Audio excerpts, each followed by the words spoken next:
Mbote na bino Kinshasa, Brazzaville, Congo Mobimba, pe bande na biso ya diaspora, au bozotala aime le serviteur na bino, pe Kinshasa le terminateur de la presse. Na ba émission kitoko on a présenté la rabino. Vous voyez très bien que le terminateur de la presse azali journaliste et investigation, pe ya précision. L'autre dans le cadre car émission na biso sur demande pe ya population na ba de nyonso oyo balingaka ngai bobengi nga mingi pe botundi ngai à propos ya émission moko eleki na chaîne moko ya YouTube na chaîne bandeko ya Congo Winner Télévision, chaîne moko za na 11 abonnés oyo émission moko de komoko présentera yango Alpha Zamba alataka tenia barafia boye babengaka ye les grands bocatiers comme émission nango ezalaki émission nini masolo pe mabina batu bobengi ngai po botuna ngai soki nalandaki émission yango po ndeko wana po bande représenter émission ayambaki soi-disant chef coutumier soi-disant fumu oyo bazobenga na kombo soki ya fumu princesse Mobutu ndenge toyokaki azali fumu na lisala na nord ubangi. Après avoir yakozo bapel ya bato ebele bato ninga yeso ki nalandaki ba propos ya mwana mwasi wana ya soi-disant chef coutumier pena ya présentateur émission wana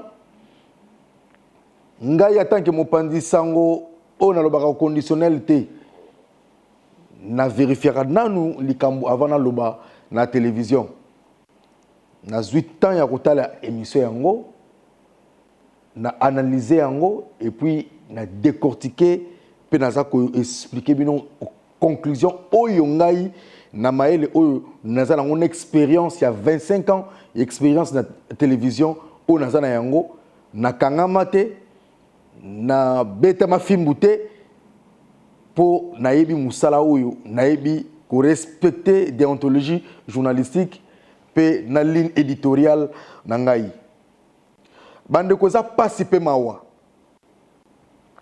ndeko journaliste soi-disant soki ndeko présentateur émission azo yamba mutu avec ba question moko ondiri ba yokanaki eloko sali ngai pasi pona ko loba mabe contre chef de l'État.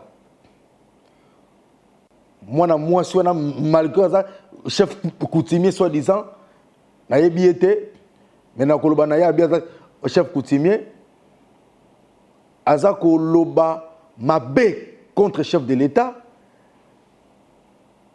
azako loba mabe contre église kimbangiste azako insulter mwana mboka Gilwando pe eloko ya makasi pe ya mabe lisusu alobi n'importe quoi pe lukuta pour na prophète Konde Paul Dominique Ouazali chef spirituel de l'église de Lobalanzambe on a ebi malamu pe en dehors de la journaliste naza mundimi pe l'église wana na yelelo en tant que journaliste d'investigation après avoir écouté comme on dit à latin le verbe audir écouter et entendre kuyoka pe ko analyser eza pasi pe mawa na yo chef coutumier o musama loba ya mabe pona mokonzi ya mboka na temps oyo toza nango mokonzi ya mboka aza kobunda pona kimia ezala na este aza kobunda pona kimia ezala na Congo naza kofula ye te kasi tozwaki ba conseil et pas ya ministre na biso ya communication pe média porte-parole ya gouvernement mwana mboka Patrick Mouya o asengaki na biso bapandisango toyeba nini ya koloba toyeba nini ya kopublier toyeba nini ya kokoma na batemps oyo mboka ezana position ya bien te po banguna ba Rwandais bazali kotungisa Congo mokonzi na biso ya Sesak Christian Bosembe abenda ki matoi na bapandisango naba oyo toza ko yamba total ba propos nini oyo tokoki kobimisa na temps oyo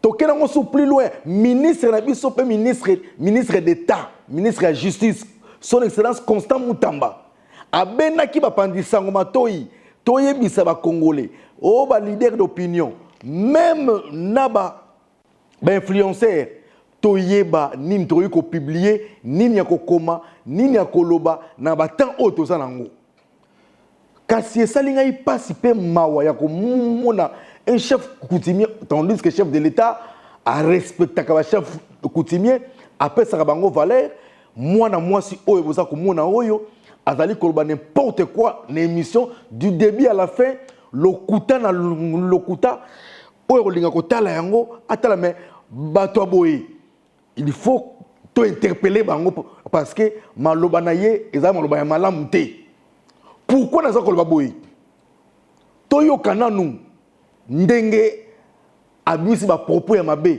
pour na mokonza mboka Félix Antoine Tshisekedi Tshilombo pour comprendre.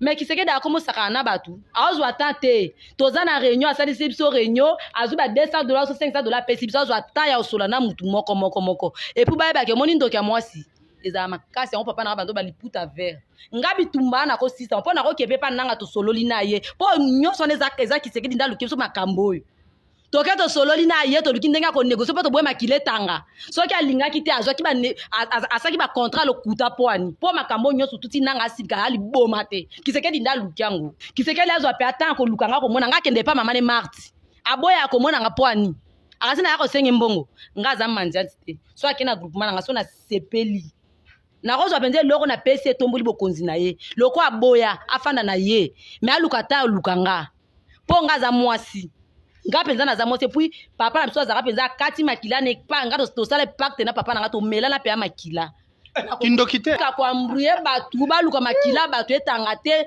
ye ki seke da oyo kanga po amona nga zo attention na chef coutumier moko to bongisa basoda na biso puto lo bongisa kimia ezala so ya boye ko sola na biso nga betele mabo ki seke ndaza négligé biso oko ke osengo dia siti olembi osola na ete mais so ki ministre moko to député moko bazue na basoda simane ba otama na bango nga ko zanga basoda to ba policier après avoir ya komimisa ba propos ya mabebi loba bilobela mwanza pour le mokonza mboka oza muninga na biso te o faut to respecter ye chef d'état to lala te pe azo senga na ba chef coutumier ba pasteur ba sai na nzambe en général batia pe na losambo batia mboka na losambo po te kimia ekota na mboka parce que ye moko lisapi moko akosokola elongi te ensemble ngai na bino to soutenir mokonza mboka po to réussir na bitumba oyo ezaka ya manduki te ya communication ezali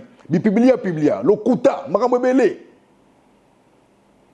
bouti koyoka ndenge abimisi ba propos ya mabe tofanda pe boye abandi sikoloba mabe mpo na kilwando soki noko na ye soki boye bona boye mona boye soki soi-disant mona mobutu bona boye bato boye vraiment tala ennemi ya congolais ezaka congolais ye moko na tango tozala ngo bilobela mwanza ya boye bokanda lobelaki mpo na kilwando pe mutu musu na olobeleza gilwando ye gilwando mwende na olobelo po koyoka ngo monanga obanda akokeba nanga po camarade nanga penza gilwando aza penza fa adopter ya papa na biso tango ya za 6e premier gilwando papa na biso adoptaka lwando azaka camarade ya papa na emboyo mais siko makambo nyonso ezoleka aza maître avocat alobaka eloko te azobanga bato ye gilwando nakoyokanga nakoki ozile na mbandaka aza maître avocat biloko na biso ezokenda azoloba eloko te mais aza fa docteur mobutu aza na un mot même kozwa biloko mobutu aza nango mais azoloba eloko te afandi egilwando na kati bino mo bana mbutu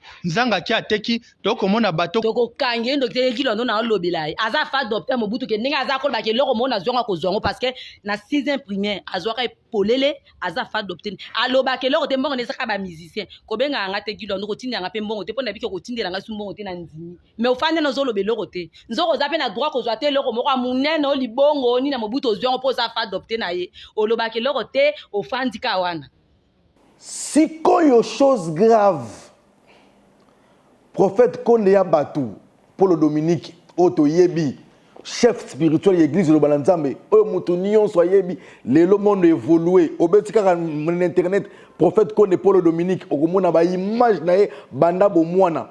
Oyo ngai na bino to yebi qui est prophète Konde, d'où il vient. Originaire ya Congo central, na Mayombe na Mbatalwangu. Akoli wapi, abotami wapi, a bana Congo central ba yebi bana Mayombe ke ba yebi bana classe na bango ba zali so okena ba lukula okena na eseka na kangu parcours ne nyonso to yebi abandi église de Balanzambe na 1995 lelo église esali 30 ans. Aucun jour azala politicien, aucun jour azala soldat. Mais moi, si moi, azu courage, il y a c'est la prophète Konde makambu pour na kololoba ke prophète Konde aza rwandais, prophète Konde à côté de Brazzaville, prophète Konde à Solana Kagame, prophète Konde aza na famille alobi n'importe quoi na temps oyo pona koluka nini et puis to yebi bien église de Balanzambe ezali église oyo etondisaka stade sans publicité, sans banderole, sans affiche. Bandimi église de Balanzambe basangana basombi esika nansele 11 hectares pour na koluka kotonga mega church ya munene pour ete ba culte ya minene esala makakuna pour ete ba sainte célébration munene esala makakuna. Chef coutumier soki mfumu princesse aloba n'importe quoi pour na esika wana que prophète Konde alinga bando bomba ba Rwandais. Mais na tcheba autorité en mboka, ba service en témoin pour boyebi service à renseignement en mboka na biso za makasi boko sa makate. Toza kutu na ba Rwandais ebele o ba vanda na mboka batungisa bango te. Ba komaka pe ba ministre. Ba so ba titre belé. Mokonza mboka za na problème na Kagame. Régime ya Kagame. Oye nyokoli Congo et nyokoli mboka na biso pendant combien de temps boyebi? Diplomatie au chef de l'État aza ko sala courage oyo ya ko tcha Kagame moto na soloka musapi boye. Lelo yo mwana mwasi akendo kelobake prophète Konde solana Kagame, prophète Konde muta kotisa afdel akote na fidèle, prophète Konde camarade à Kabila le père. Ils a passé pe mawa. Na lingi na bino nyon s'oppose à la témoin oculaire. Boyo kanenge to le latin le verbe à dire écouter entendre. Na lingi ngala bino to landa pe to yo kanenge buzoba oyo mona moi so lobby. Akene ko toucher personnalité à Moussa na Nzambe. Akene ba lukuta ko bande émission tina susuka lukuta na lukuta. Depuis quand prophète Konde azala Rwandais?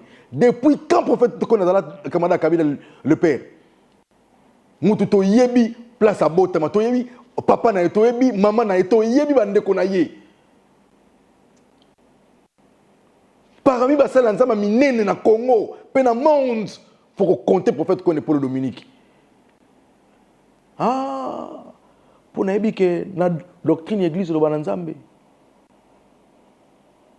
Pe na loyembo mo balobaka toute tribu, toute nation, prophète Konde azali azara congolais, prophète Konde azali angolais, azali européen, azali américain. Pour Nzambe atinda ki na mukili pour na bato nyonso. C'est un envoyé de Dieu, je confirme, avec force et avec agressivité. Mais bon na buzoba wana pour comprendre que bato ya boyo so moni alobi ma be moko boyi.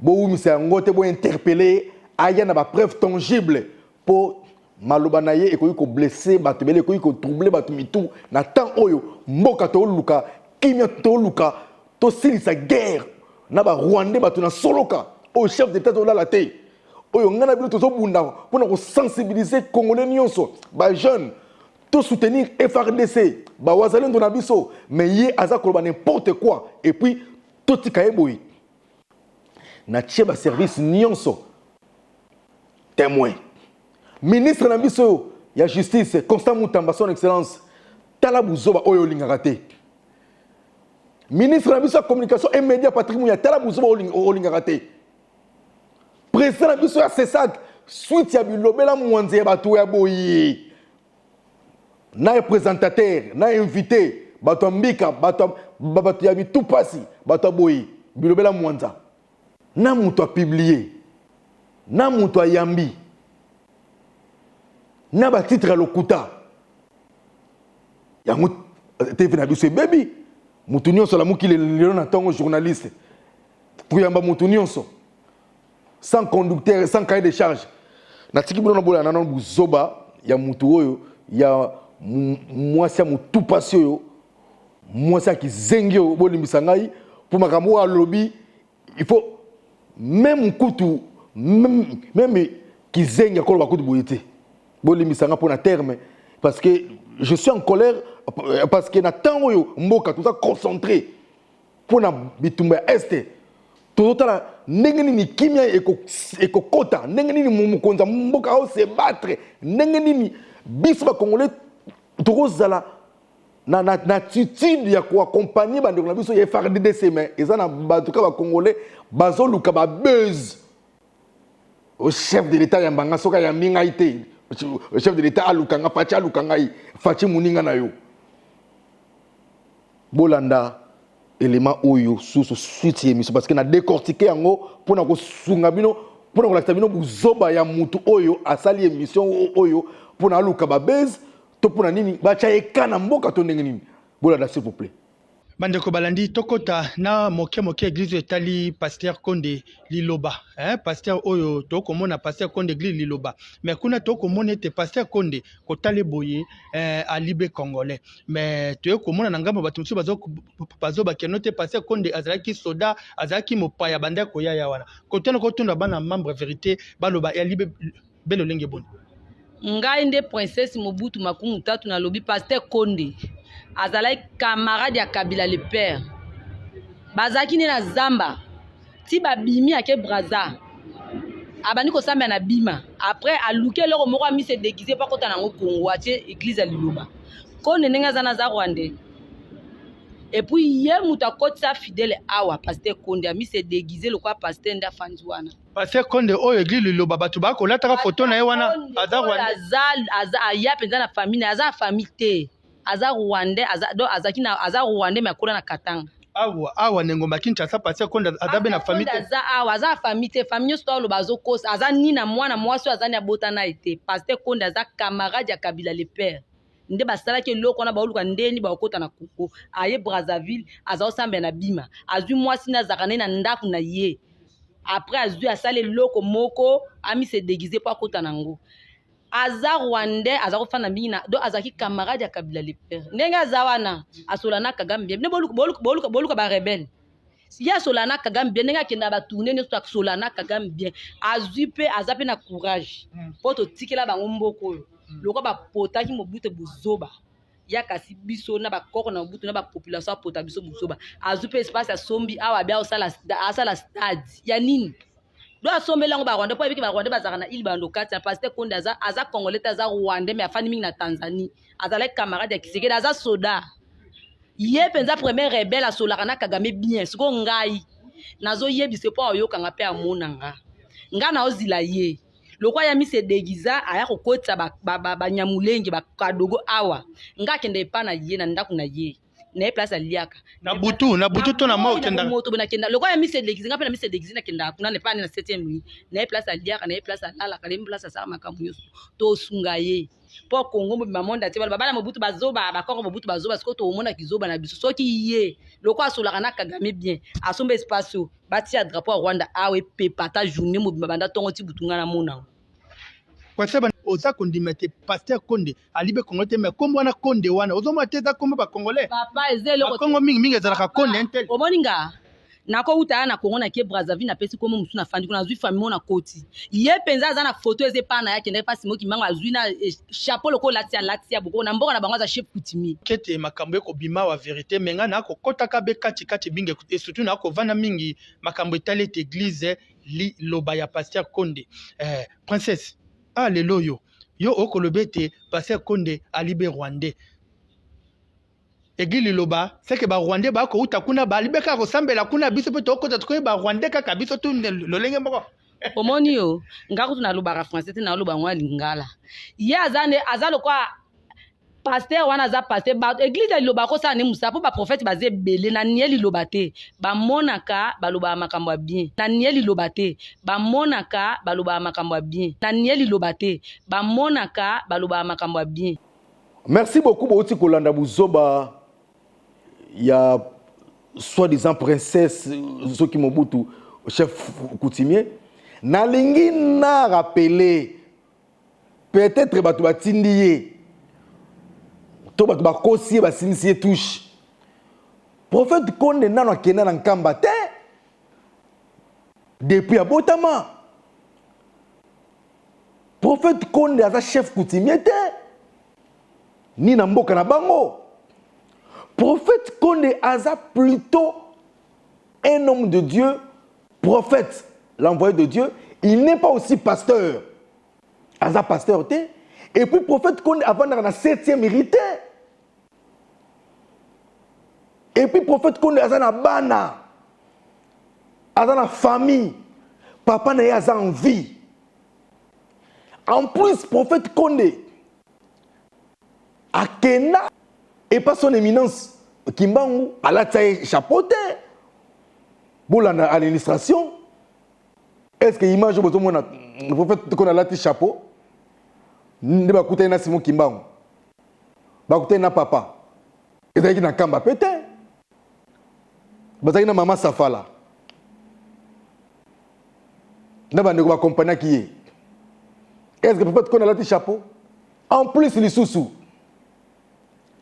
prophète Konde lisanga ya ba chef coutumier batala mutu oyo aza mutu akimia mutu oyo aza prophète ya munene oyo sur le avec précision to chaye comme azala liboso na biso ba chef coutumier ba introniser ye kopesa pouvoir ke biso ba chef coutumier nyonso to pesi mo kakoswa. Et ça l'a rappelé dans Mboka na bangote. Et ça l'a dans Njili Sainte-Thérèse. Image en illustration. Ceux qui ont eu likamute tuna, ceux qui ont eu kabez, pose un bon mutumoka tindio, et ça lui coupe ça clic. Au ko dénoncer batouana na sengi na ba service ya l'état, ba service na biso ya Mboka. Bande ko na biso, il faut pas interpeller bande ko wana. Naïe soi-disant présentateur émission naïe princesse faut pas l'interpeller ba prouver makambo oyo ba lobby bande ko église lo banzambe na bi ke botombo ki ebele église lo banzambe ça partout dans le monde to yebi ke prophète Konde Paul Dominique azali mutu ya kimia botala banana mboka botala ye banda azaka na village botala kibo jeunesse na ye botala parcours na ye botala nenge atambolaka partout na ba pays bela kendaka botala nenga tonisaka ba stade azana ba église partout na monde mutaboye esengeli to respecter to batela ye abongi na lokumu peuple congolais. Parmi basala nzambe na Congo o to na bango ya mayele ya bwania o azaka calme alobaka na été atabo fingiye mais le lobozo tumula mutu o alobaka na été bandi maloba bo komelenge belé bo tombo ki makasi place nyonso boko mona ezala journaliste Et la maman wana princesse. Bozulanga ye. Bo mimaye na l'État. L'État sambisa ye. L'État attendre ye. Justice c'est la musala na yango. Mais épée ça peut bino batuna solo kate bato yo bolinga ko créer. Bo komisango dossier. Au prophète Condé, au moins il y a qui s'engi boy, pour tout mon dossier, pour le prophète Condé là congolais, à Rwandais, bino tout boyebi. Et comme la bino peut gender té.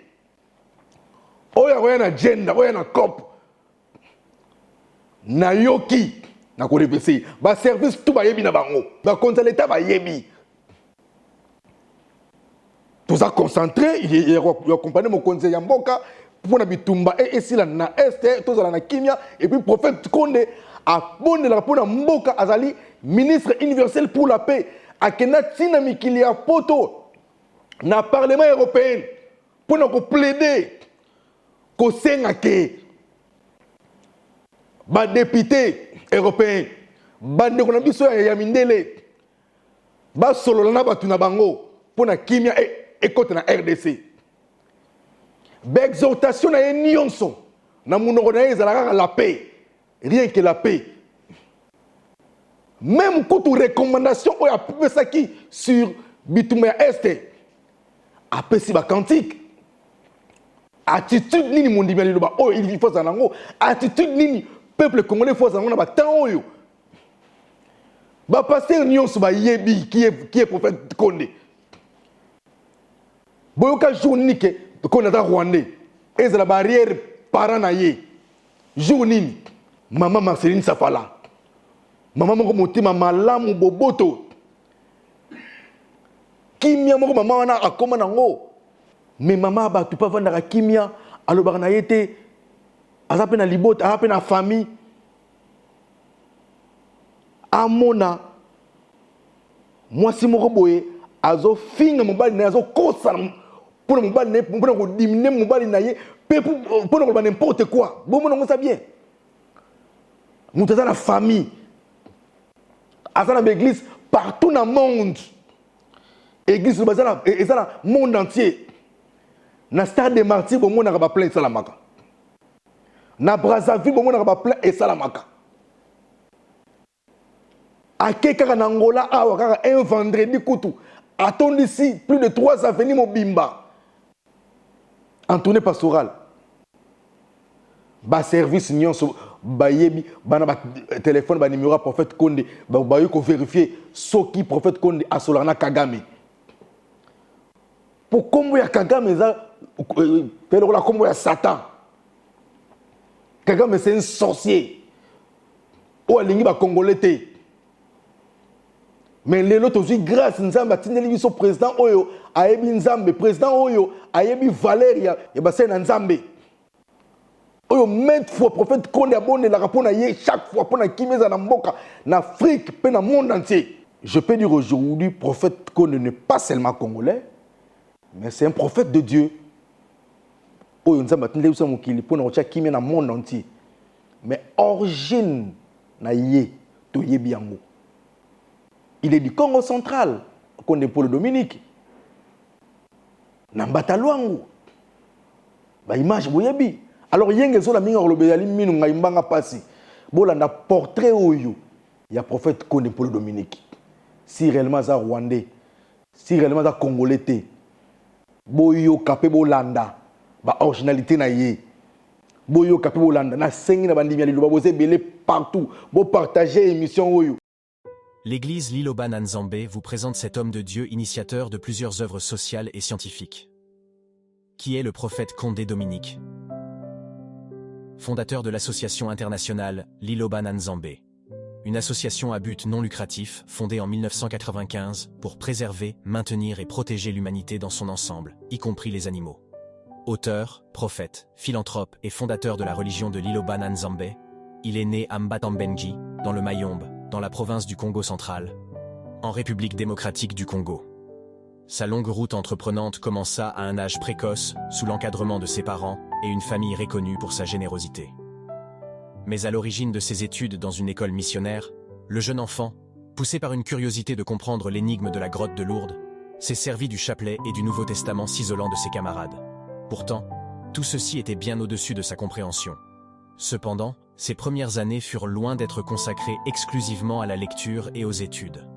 Lorsque les perturbations surviennent dans son village à l'aube de l'indépendance, le jeune Condé surprend les habitants de son petit village par des initiatives de réconciliation entre les familles en conflit. Son plus grand geste, c'est la pêche de poissons dans la rivière Lubousie, qu'il distribue après à toute la communauté de son village. C'est ainsi qu'il réalisa ses premières actions d'homme de paix. Adolescent, curieux de tout, dans tout ce qui était alors aux alentours de lui, il devint rapidement l'ami de pères religieux de son école, pendant qu'il poursuivait ses études normales tout en s'intéressant aux personnes démunies.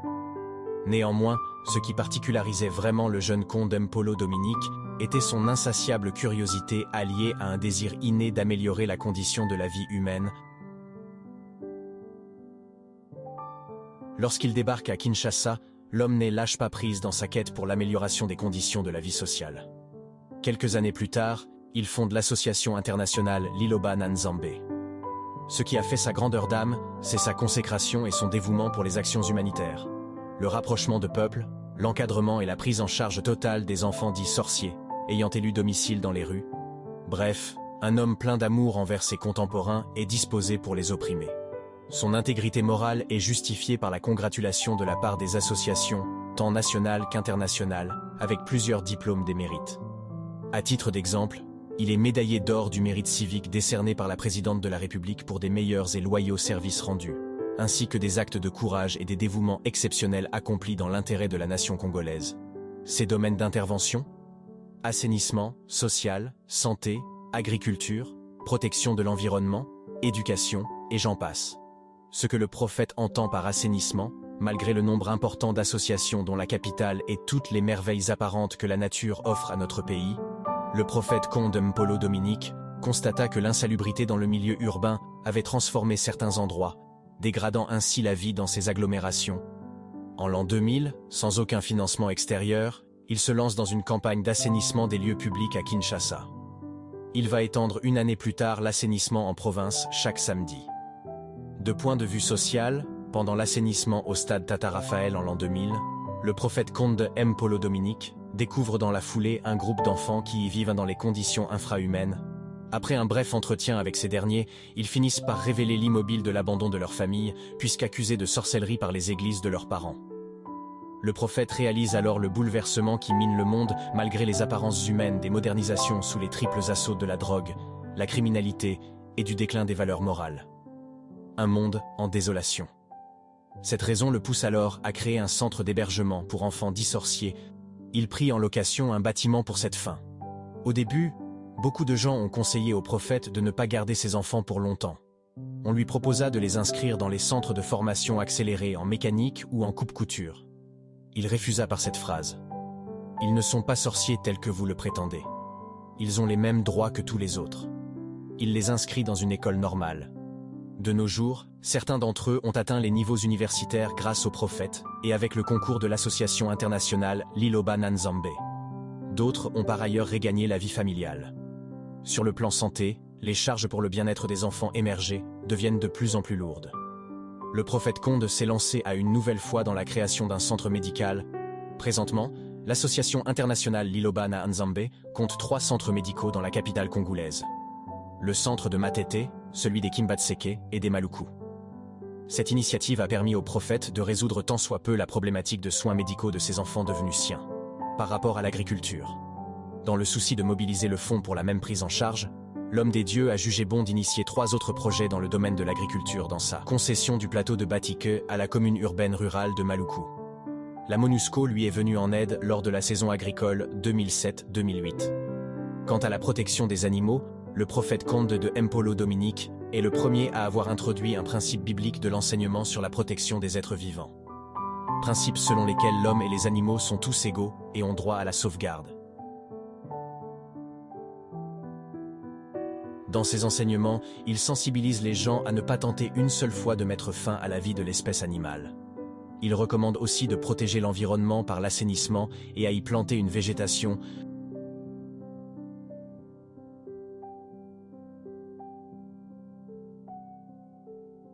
Il continue à faire son temps. Il s'érige en modèle. Condom Polo. Dominique s'est battu depuis son enfance jusqu'à nos jours au nom de l'humanité. Il est vrai que ce monde est confronté à une crise morale, économique et de plusieurs ordres, comme jamais dans l'histoire humaine. Il est également vrai que les statistiques annuelles ne nous promettent que des lendemains encore incertains. Cependant, malgré tous ces défauts, les sentiments dirigés de l'homme pour son semblable, a déclaré le prophète, n'en reste pas moins que la créature divine demeure fondamentalement bonne. Et d'ajouter, peu importe c'est pourquoi l'homme lutte dans le cadre de son travail ou ses activités, le bien que l'homme fait l'emporte sur le mal, dit le prophète.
L'accomplissement de la parole, j'ai tout dit, ce qui était caché est révélé. J'ai tout dit, ce qui était caché est révélé. Gloire à Dieu, gloire à l'éternel Dieu tout-puissant. Gloire à Dieu, gloire à Dieu, gloire à l'éternel Dieu tout-puissant. Voici l'accomplissement de la parole.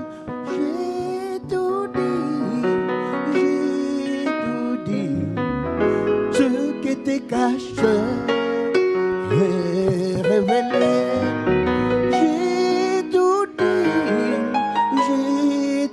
dit, ce que tu cachais est révélé.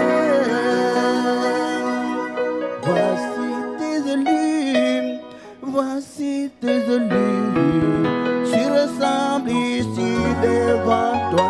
Dans le monde entier, voici tes élus, se ressemblent ici devant toi, dans le monde entier.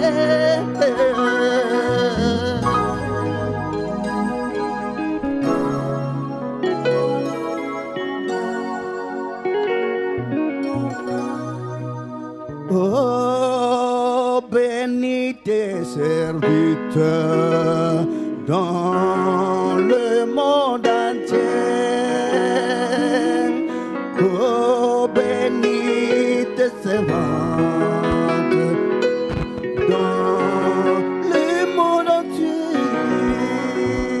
De l'entendement, tu dis dans la connaissance et l'amour, l'amour du Très-Haut. Tu nous donnes l'entendement, tu nous donnes la connaissance et l'amour de Dieu dans le monde entier.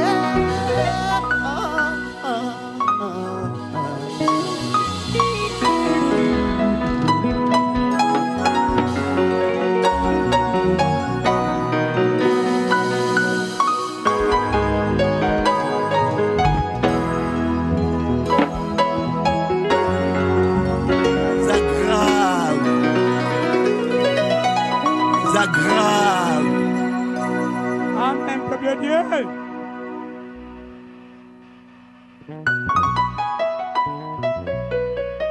Le prophète Condé Dominique est un visionnaire qui se trouve à la page de la mondialisation.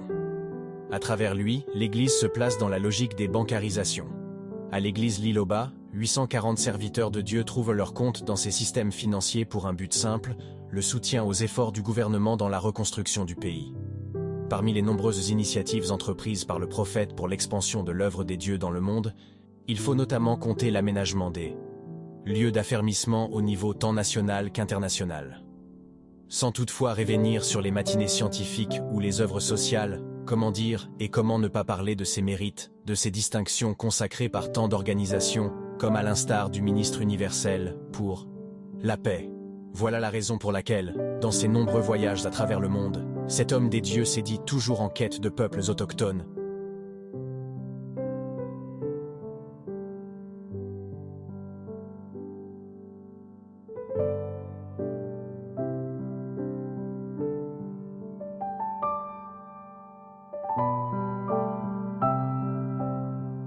Chaîne YouTube Oyo Congo Winner TV Oyo. Boti na ba message. Et la chaîne Moyo Kanga. Comment vous pouvez faire une émission et banditer ce que le couta dans le couta pe ko insulter ba autorité, ko insulter chef de l'État, ko insulter ba ministre, ko insulter ba député, ko insulter ba sa Nzambe. Et puis émission pe vous en a plaisir ya kotala ngo pe au partager. Ba konzi boyebi ngai pe Kinshasa naza flatterté na kumisaka pe mutu kilikilité. Boyebi qui est Kinshasa, journaliste et bouliste, terminateur de la presse. Naloba lo kutate. Na yebi kop mususute, musala na ngai yango ya kopanza sango. Et puis na lati noir boye, pona ko zala toujours de cœur na bande ko na biso bana est.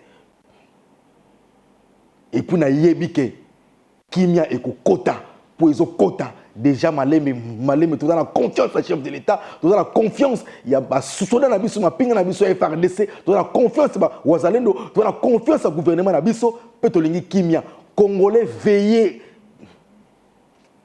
ba jara bato boy ba zebele. Et puis moi sur azako lobake azana armée na ya moi na ya butu. Moi sur princesse alobi azana armée na ye ya moi na ya butu. Wo regango te. Moi, si on a armé na moi il y a bouton alors ma milice. Bon t'as la émission na mbika te bon la na ye bien. Yende mutu a cause la mutu Kagame. Yende mutu a cause na lien moko na ba Rwandais. Personne ba tini yeba na yebi ba service na biso vous êtes très compétent pour kangaye. Pour interpeller à Samba. Alors ba na tindi. So Kagame mutu na tindi yeba na.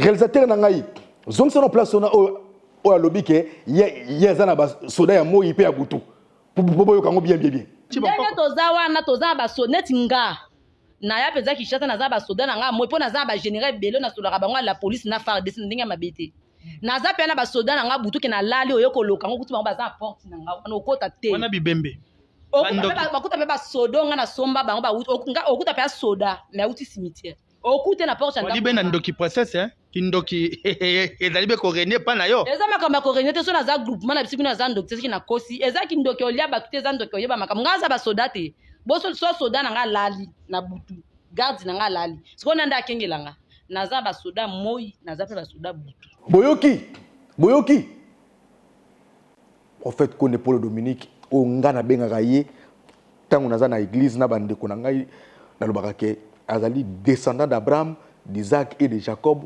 collaborateur direct à Jésus-Christ de Nazareth, sans flatterie. Moutaleki prophète Konde Azate, ça n'engage que moi. Ba pasteur amine bazali na boité. Ba prophète amine bazali ebere na boyi bangote. Mais Moutaleki Konde na moni été pour na yebi nga mo attaque bouddhiste, muta idéologie, muta impact na yebi qui est prophète Konde Paul Dominique. So na kosi botu na zakle. So na kosi botu na père na nga Zakari babaso mentor na nga ya yebi qui est prophète Konde Paul Dominique. Ba kondi tout ba yebi qui est prophète Paul Dominique. Ba artiste musicien ba yebi qui est prophète Konde Paul Dominique.